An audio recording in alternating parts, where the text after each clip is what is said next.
What's up, guys? Got another quick little easy video, especially compared to the other ones. On my old truck here, we're putting in some new wheel bearings.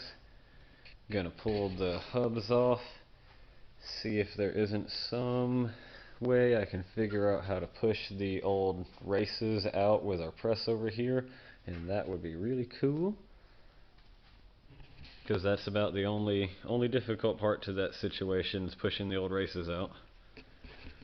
This is a project we're getting to in the middle of our transmission swap in the other car. Look, we have so much room for activities in here. Just look at it all. You might be able to see it. I don't know what you can see.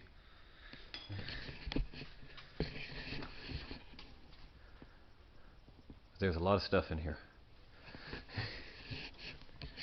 Anyway, moving forward with our new front wheel bearings on the old Ford here. First step, jack up your car. Now that we're jacked up the car and we're safely on a jack stand, I'll show you the issue with my inner wheel bearing here and why we're replacing wheel bearings across the front end.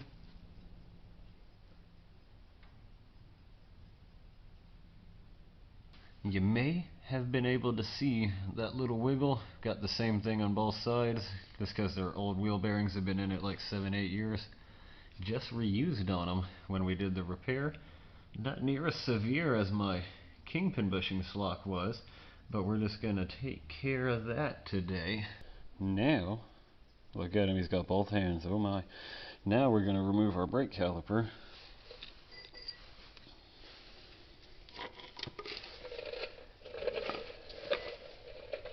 And to do that, you'll need a hammer and a punch device and remove the locking nut that holds this slidey guy in place here. In my case, on this side, it's a Allen key. On the other side, it's a 9/16.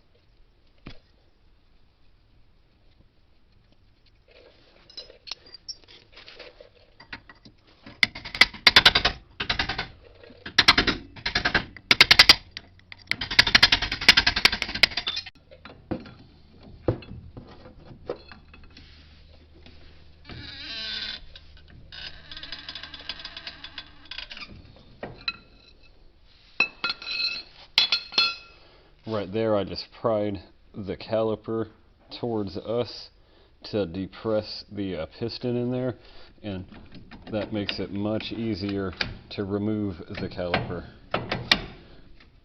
because it's not clamping down on your brake rotor so hard.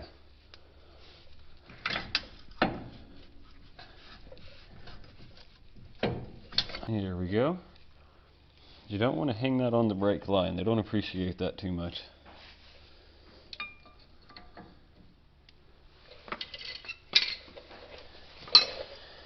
And now we just have to pop this cap off, remove some stuff, and pop that off.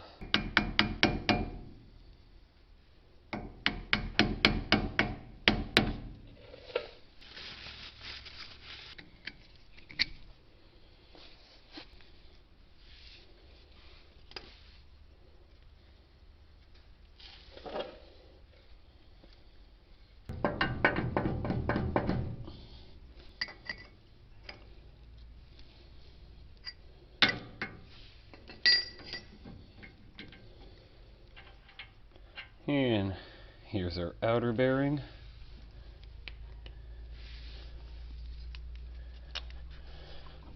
And then when we pull the whole hub brake drum assembly off here,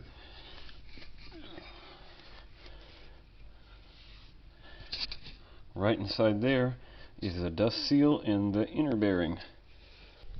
Now we've cleaned up around the edge of the old seal here. Gonna take my certified pry and picking tool. And these are pretty easy. Get up underneath one side of it and usually, yeah, the whole thing will pop right out. If it doesn't pop right out, you can do the same thing around the edge in another spot or two and it'll pop right out. And now we have access to the inner bearing. Eee. We weren't lacking grease, I tell you. Plenty of that in there. Now we get to clean all this out of the inside, and the fun part, try to figure out how to press the inner bearings, the races that this bearing rides in. We need to press those out and then put the new ones in. Well, looks like we got to do it the old school way.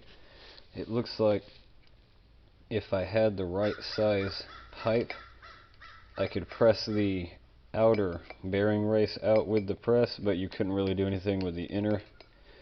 But it does look like if I had the right size pipe, you could press the inner and the outer in. So that would be neat.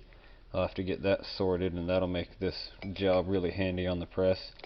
But right now what we're going to do is all the way down here, you may be able to see there's a series of ridges, and the very last one is that outer bearing race. So we're going to get on the edge of that and pound around the inside here, and it'll drive the old one out first.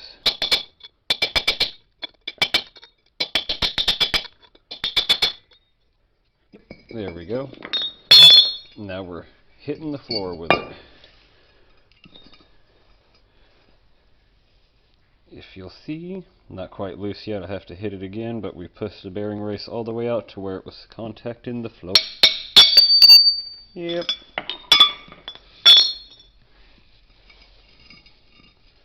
And then we'll do the same thing on the inside. Now we've got the same setup to pound out the other race, except we've laid down this towel here because we don't want to be pounding our braking surface against that concrete floor. See, the other way we had the nose of this facing down, and we're not going to damage that. We could scratch up this. So now we go do the same thing. And then after a whole bunch of working back and forth pounding, it'll poop a bearing race. Alright. Now we've got our new inner bearing race, and it sits down right in here. Before I put it in there, I'm going to apply some grease to where it slides down to help us install it. And if I had me the appropriate tool for the press, or the right size pipe that was the same diameter as this, I could bring this to the press and evenly push that down. So that would be a good investment whenever I find some pressy tools. But since I don't have that, what we're going to do is tap around the outside edge of this real meticulously careful, because we don't want to scratch the surface of it. Also, you want to be careful not to put this guy in backwards, because that would suck. See, it is fatter on one end, skinny on another end. Your bearing has a beveled edge. It sits down inside this cup. So you could imagine if you tried to put this in the other way with the skinny end forward, you wouldn't be able to insert the bearing. So just keep that in mind when you're putting it in.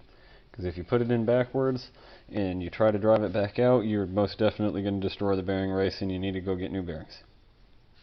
Something that works nice here for quite a while is use the old bearing race to press down on that one.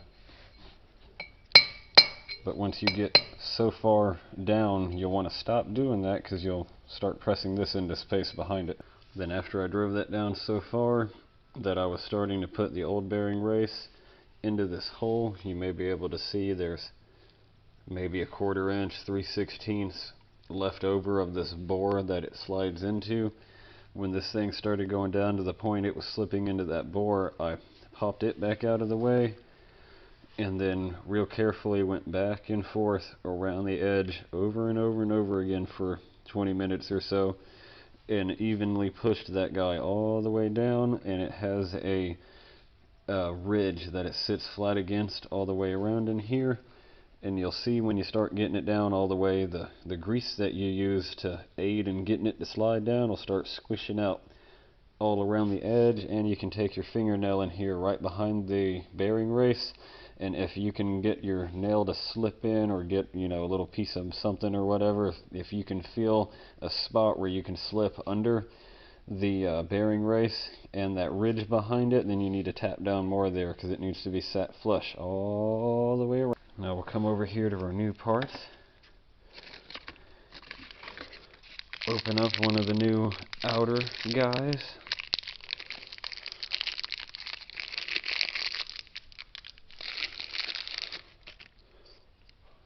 Keep the bearing over here away from all the dirt, grease, and nastiness.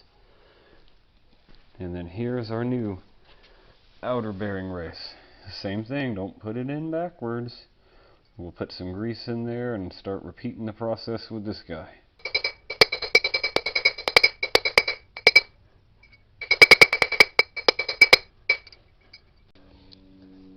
Now we just pop the old race out of the way, and our new bearing race is firmly seated. And now we have both our new bearing races installed, so we can flip it back over, grease up that inner bearing really good, and stick it in place and pop the grease seal over it.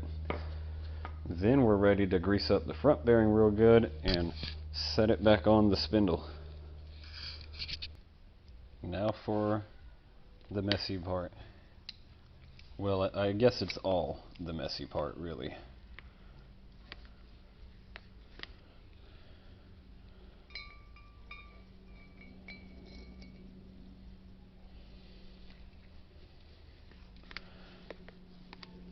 We're just gonna squirt a whole bunch of this wheel bearing grease into the palm of our hand here. And take this bearing and scoosh it. Work it all around and scoosh it. Oops. Yeah, there you go. See, and what we're doing here is we're pushing this grease into that cage of bearings and squishing it through the bearings and getting it all inside, in between this cage and that cage. See, it's two separate pieces that roll on each other. We want to fill all the cracks and crevices of that up with grease. That way there's no dry spots in there to prematurely wear out your new bearings. This is a very, very important step. If you don't grease these things properly, they'll get really, really hot and fall apart really quick.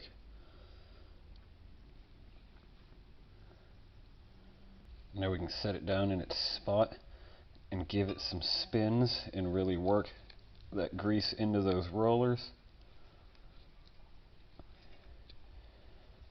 And then, before I put the seal in, we'll go ahead and fill up all around this area with grease again. Stuff that in there and then cap it off with the seal.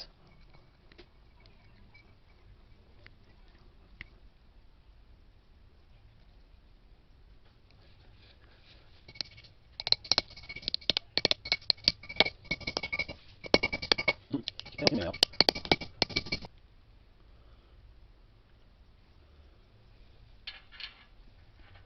removed before, it has a flat guy on it here, faces up on your spindle.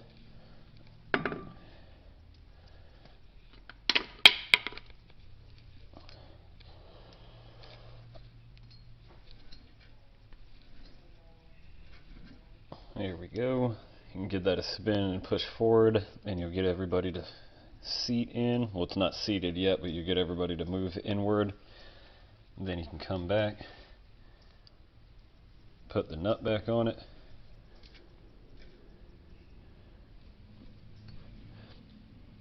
Now we're going to come in here, and I've come to learn from Vice Grip Garage there on YouTube that when you get this assembled, if you go to tighten this nut down and you just feeder the onions a little bit and really push it together, put a good bit of torque on it, don't go crazy, and then give it a few spins, then back the nut off a hair, that'll set those brand new bearings, it'll set them in place where that may not be necessary. If you were like just re-greasing old bearings, these guys are brand new and they really need to be shoved in place so they're properly seated. And if you feeder the onions for just a little bit and then back it off a little, it'll seat those guys a lot better than if you just run the nut down and get her where it's supposed to go and stop. You can see this goes over and holds the nut in place, and then you can stick a cotter pin back in here. We'll want to turn this until we have the teeth lining up where we'd like them to be, keeping in mind that as the wheel turns it's going to want to loosen this nut, so we want to get the hole in this nut castle guy right on the edge of the hole that the cotter pin goes in. That way if it starts to loosen that nut, it won't go very far. You don't want to leave it where it's all the way off to one side and it has a lot of wiggle room, so if it does start to loosen, it moves a good bit. You want to move it around to where if it does loosen, it has very little room to travel. And then it seems like it never hurts to get a bunch of wheel bearing grease and fill up this cap so she self-feeds a little bit for you into that outside bearing.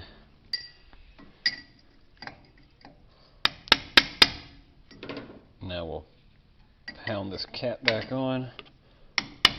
Using these ridges on the edges, if you just smack in the middle, you'll dent the center of it and it'll be contacting your nut. And then you'll wear a hole in this cap and you'll let grease out, but more importantly, you'll let dirt in. And then later on down the road, your bearings will have a bad time. Real bad. Won't like that a bit. Now our hub rotor assembly is reassembled, and we can clean our hands up real good and put the brake caliper back on. I'm going to make sure we put our other brake pad back in place. There you go. We're going to grab this little guy and put this little guy back on top of it and hold up on the brake caliper, and then we can slide that back in place. Hopefully y'all are seeing some of that. Because I don't know.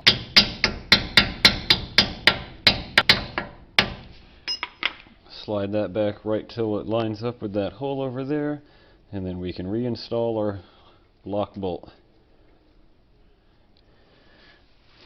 Then after we tighten that down, we can put the wheel back on and move to the other side.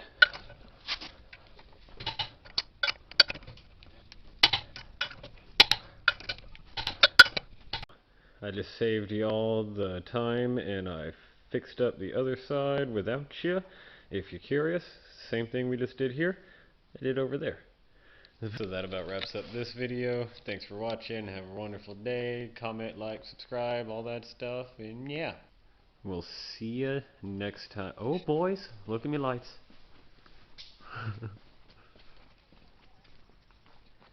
You may be able to see over there. There's lights on the boat and on the fence and on the house. Ooh. Yep.